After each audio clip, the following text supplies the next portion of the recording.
You can start whenever you're ready.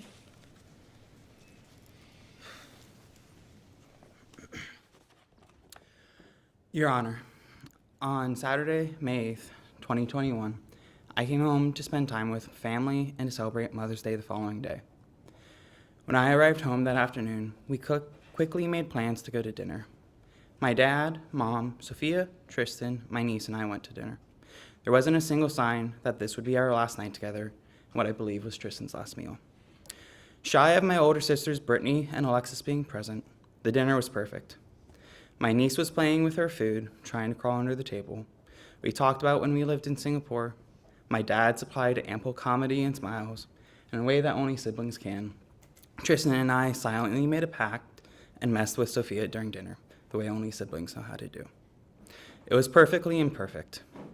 I would give anything to either stay at the table a few minutes longer or to have had Brittany and Alexis there as well. Following dinner, we visited Alexis and then went home. I went on a late walk with Sophia to reach my exercise goal for the day, which I talked with Tristyn about when we got back. Finally, Sophia, Tristyn, and I started to watch TV. I began to fall asleep on the couch until I finally excused myself to go to bed. Every single day, I can't help but wonder what would have happened had I slept on that couch instead, or if I had stayed up later. Tristyn was a 13-year-old. She had a personality brighter than fireworks, and she was being a teenager. But had I slept on that couch that was within earshot of our front door, there's a possibility my little sister could still be alive today. I have lived with that question, that weight, and that guilt since I went to wake up Tristyn on Mother's Day and found her room empty.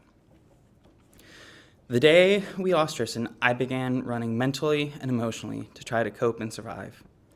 Anytime I slow down, every detail of that day, this court process, and the memories of Tristyn flood my mind and threaten to cripple me. So mentally, I put this all into a box and I run from it.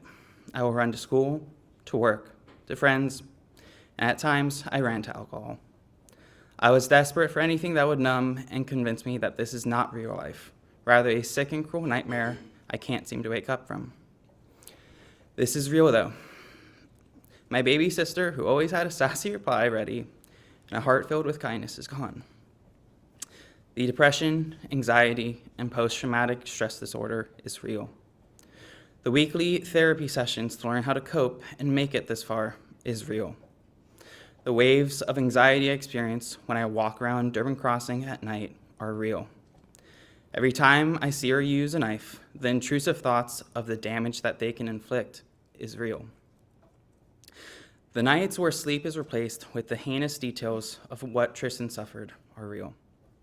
The nights where I drank to black out and put myself in danger are real. The week-long depressive episodes where I break down and struggle to leave my bed are real. The classes I withdrew from because grieving and being a student was too much are real. The breakdowns that erupt from songs that remind me of Tristyn are real. Even things as small as a red cardinal bird will bring my day to a stop. There's an old wives' tale that when you see a red cardinal, it is someone from heaven checking on you. I can only hope that each one is a sign from Tristyn telling me she's still cheering me on. Yet they are each a painful reminder of what I have lost. They are each a reminder of how I failed Tristyn. Despite countless reassurances, I continually weather by sleeping on that couch, being at home more, reaching out more, or a million other things if I may have been able to prevent her death. But no matter how much I may try to run, distract, or numb myself, this is my reality. Reality where Aqua and Teal fill me with pride, love, and pain. Reality where I am terrified and furious at other teenage boys because a single 14-year-old broke my family. Reality where instead of a cheer trophy, a family portrait, or a million other things, my sister's remains sit on a shelf at home in an aqua urn that glimmers brighter than a star. A reality that is so painful to live in, I continue to run and numb myself to it, trying to escape the pain and reminders of what I have lost. In the process of trying to numb myself and outrun this, I cause myself to lose even more. By not handling my grief head on, Academically, I sacrificed a multitude of opportunities within my courses and with professors. Socially, I was alone. While I have an astounding support system where I live in Gainesville, Tristyn's story and her spirit are not as well known there as they are in St. John's. Few are able to understand the hardship of losing a family member, much less losing them to a gruesome homicide. I felt that I became a burden and disconnected from a multitude of people that I once treasured, despite the fact that these were the very people trying to support me. Emotionally, I shut down every time I was asked, "How are you doing?" As there are no words to convey the misery that was born from my grief and my sense of isolation. I would like to address Mr. Aiden Fucci. Today, I want to take the time to address whatever humanity you still possess. Since learning of your existence and the agony inflicted upon my family, I convinced myself you were something other than human. I refuse to use your name, to believe that you are a regular person. To believe that you were human would be to accept that the darkness that has marked my family could come from ordinary people, something which causes me to lose all hope. So I convinced myself you must be something less than human, and that people can still be good. But you are human. Between investigative evidence and individuals in the St. John's community, my family and I have learned more about your life than we ever cared to know. Part of this included learning that you have siblings and a younger sister at that. I'm sorry, I lost my place. I have 4 sisters, 2 older and 2 younger sisters, including Tristyn. While you may have siblings, I don't believe you know what it means to be a brother. Having siblings is a job, a responsibility, and a privilege.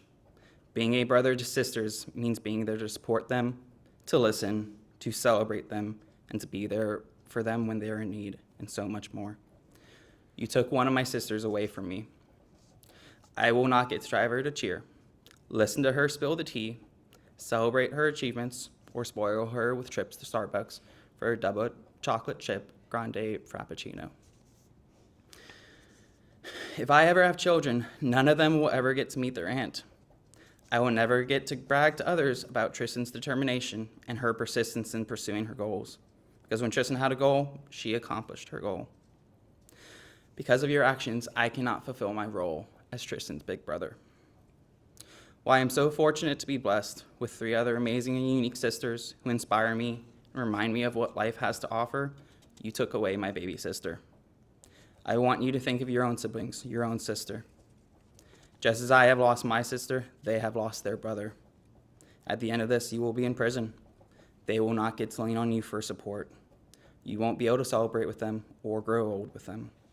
They have lost their brother. You have lost your siblings. You have failed as a brother. My siblings and I didn't just lose a sister. My parents lost a daughter. Tristyn's friends lost a goofball who brought a smile by walking into the room. The cheer community lost a teammate who was an unwavering pillar of spirit and perseverance. The world lost a young woman who, after binge watching Grey's Anatomy, became inspired to become a doctor. We lost the chance to see Tristyn graduate high school. We lost the chance to see Tristyn attend and graduate college. We lost the chance to see Tristyn find love and have her own family. Not only do we have to grieve Tristyn and her past, we have to grieve the person she did not have a chance to become and everything she never got to do or achieve. Since losing Tristyn, I've heard through countless conversations what can happen to her murderer. This court is able to impose between a 40-year sentence up to a life sentence. Several weeks ago, we sat in this building as the court reviewed a motion to limit autopsy photos to be shown during the trial, a trial which we fortunately did not have to go through. Among several things that came out during that hearing, I recall that there were 6 wounds that had been considered fatal. However, even in shy of these 6 wounds that my sister suffered, no one would have been able to survive the cumulative 108 other wounds. My sister was stabbed 114 times. 49 of those wounds were defensive. While some may view these as simple facts of the case, these are the thoughts that will plague the mind of Tristyn's community, friends, family, and myself for the rest of our lives. Tristyn's fought for her life, and my mind has tormented me since, with all of the details of what she went through and what she must have felt. This is a burden we collectively have to carry for decades to come. In light of this, a life sentence for her murderer seems nearly merciful. His wrongdoings reaped not only the remainder of Tristyn's life, but cursed the lives of countless others. Why should he be allowed to serve a single sentence while so many others must serve our own sentences because of their choices? If it were possible, I would plead the court to give a harsher sentence than life. But in the light of the current state of the law, I can only hope that he will be given the maximum sentence.